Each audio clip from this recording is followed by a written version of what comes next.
up this morning so stinking chipper, you would confuse me with a wood hacking device. I was singing a song, stoked for my morning coffee, as is always the case, regardless of my outlook. Walk into the bathroom to do my morning skincare routine per usual, because I operate on a schedule. When all of a sudden I realized, oh no, wipe that smile off your face, because you gotta sit down, pull out the camera, and capture some B-roll footage applying The Ordinary's new sunscreen for today's review video, which you and everyone who is still here is watching. You willingly clicked into a review video of The Ordinary's new UV Filters SPF 45 serum. I'm gonna tell you what it's like. Is it worth the hype? Interesting choice to call it a serum. Not something I see too often, although I've seen people dance on in with the serum naming for sunscreens. In the archives of Dr. Dray rants that get brought out from the vault from time to time, the OGs are already ready for this rant. Serum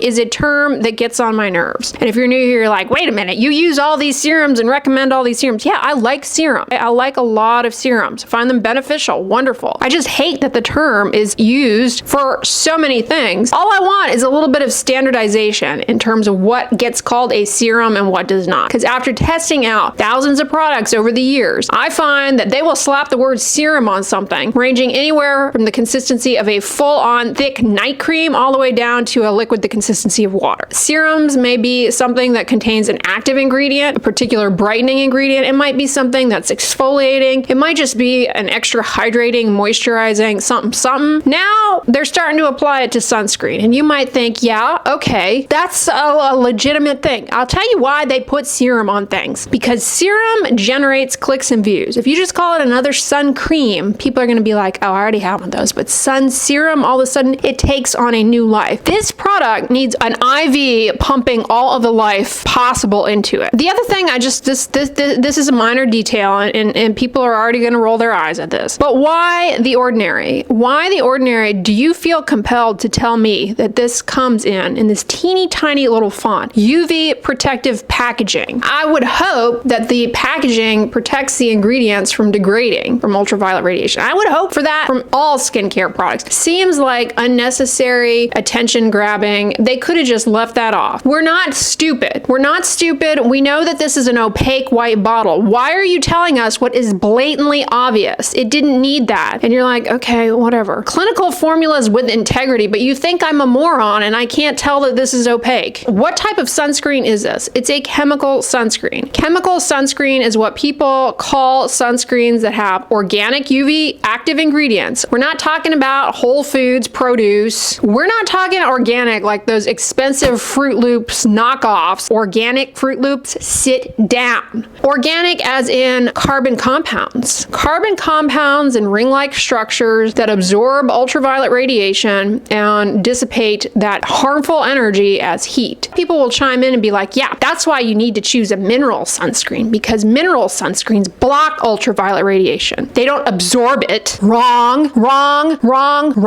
You have been lied to. Mineral sunscreens contain the active zinc or titanium dioxide. They are inorganic because they are metal oxides. Metal oxides. Sheets of metal oxide. Hate to break it to you. I mean, I've broken it to you before, but if you're new here, you need to be schooled on this, because lots of people get this wrong, including myself for many years, because I was taught this blanketly in training and I believed it. Truthfully, mineral sunscreens work primarily by absorbing ultraviolet radiation and dissipating it as heat. Same as their chemical counterparts. They work the same. Yeah, there's a bit of modest blocking, but they absorb. They absorb same as the chemical ones. Whether or not you choose a mineral or a chemical sunscreen, I don't care. As long as you're wearing sunscreen regularly, you're reapplying it, you're not going into tanning bed, okay? You're not laying out on the beach trying to get a tan. You're wearing a hat, trying to remember to wear a hat. You're wearing sunglasses. I mean, I say you're doing better than 99% of people out there in terms of protecting your skin from the damaging effects of ultraviolet radiation. So if you want to use a mineral one because you like them better than chemical, by all means.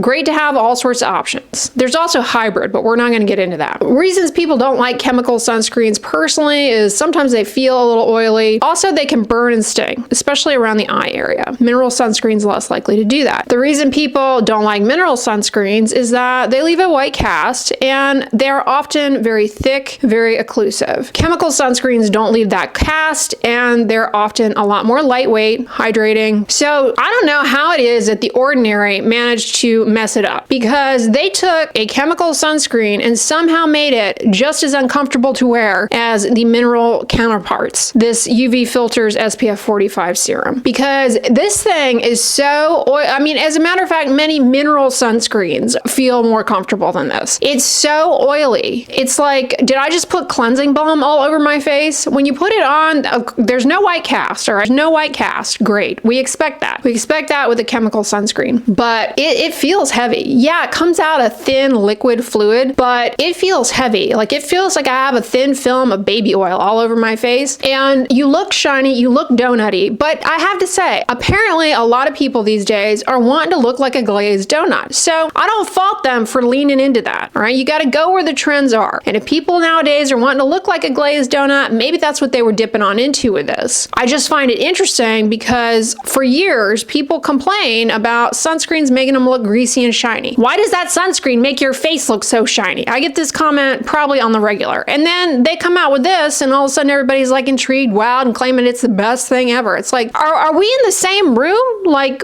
glazed donut. That's what you're going to get with this. And you might think, okay, calm down. Surely it dries down eventually and doesn't look so shiny. The shining appearance does improve a bit, but for me, here's where it's like like why I don't want to use it. It stays this kind of gooey, sticky texture. If you have long hair, if you have short hair, it's gonna find a way to stick to your face with this. The sticky, gooey texture coupled with, hey, I live in a swamp, okay? The humidity, the heat, this just feels like punishment. Like, today I'm really taking one for the team using this as my sunscreen. I've got it on my face right now. I have it on my face right now. The B-roll of me putting this on is from this morning. This is where it is. And maybe it doesn't look so shiny now on camera. I will only know how bad this looks when I go back and edit. Watch it look fantastic. And you guys are like, that's the best sunscreen you've ever worn. It feels uncomfortable. It's still sticky. It's still gooey. It feels like I have a thin film of oil on my face. Feels like I've been working the deep fryer all day. Feels like I've been working the deep fryer. And before you go chiming in, when have you ever worked a deep fryer? I worked at Wendy's, okay? So sit down. I have fried some things in my day. I have fried a few things, and I could tell you some tales about Wendy's. I don't like the way that this feels. It's not a pleasant experience. The formula, I will say, does not cause any kind of burning, tingling sensation. That's great for me, because sometimes I get that with certain American Chemical sunscreens, but I think the experience of that is on a spectrum where some people, it's like the chemical sunscreen could be sitting in a bottle across the room and their face stings reflexively just knowing it's there. Whereas other people on the far end of the spectrum, they're like, you can put battery acid on your face and you don't feel a thing. I'm a little bit,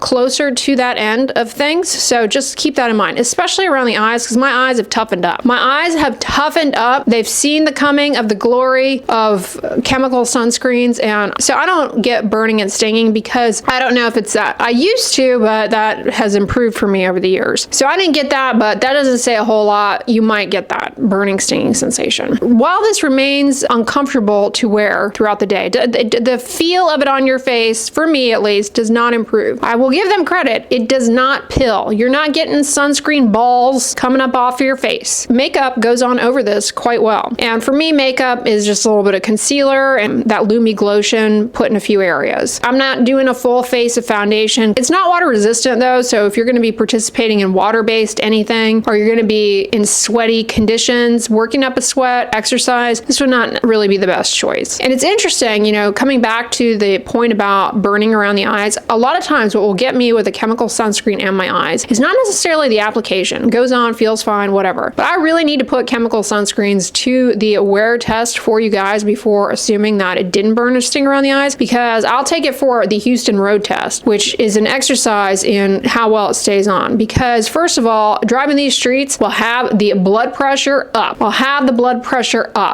Driving these streets is not for the faint of heart, all right? If you can take an Uber and put a blindfold on in the back seat, because you don't even want to know what's going on. Mattresses flying left and right. Mattresses will come flying at you. So it goes through a sweat test. And also the humidity here is not for the faint of heart. So those two factors together will make a sunscreen drip right into your eyes. Next thing you know, you are blind on the road, driving like everyone else at that point. Most people here drive like their eyesight is not intact. I put this through the road test and it did not end up causing any burning or stinging, but it does continue to feel gooey and sticky. You know who needs to go through the Houston road test? Brands testing their antiperspirants and deodorants, putting them through the odor test. Yeah, that's a real thing. Did you know you can become a professional armpit sniffer? That's a legit category. They get research subjects to put their deodorants on and they stress them out, ask them like math questions, and then somebody's got to sniff their armpit, see how the deodorant did, the antiperspirant did. It is a wild line of work to get into. I don't know if people who are like sommeliers retire into the armpit sniffing industry. I have no clue. But if you are out of work, out of a job, and you're looking for a career reboot, look into armpit sniffing. Look into armpit sniffing. I'm sure it is one of those arts that, you know, you could develop for yourself. You could develop a career path. This is a pass for me. I would not buy this. And, you know, The Ordinary back in the day when it first came out was always known for being like super affordable. Mind you, times have changed and making a sunscreen is not a cheap endeavor for any brand. They've got to go through regulatory testing, yada, yada, yada. I would not spend $19 on this. This was sent to me,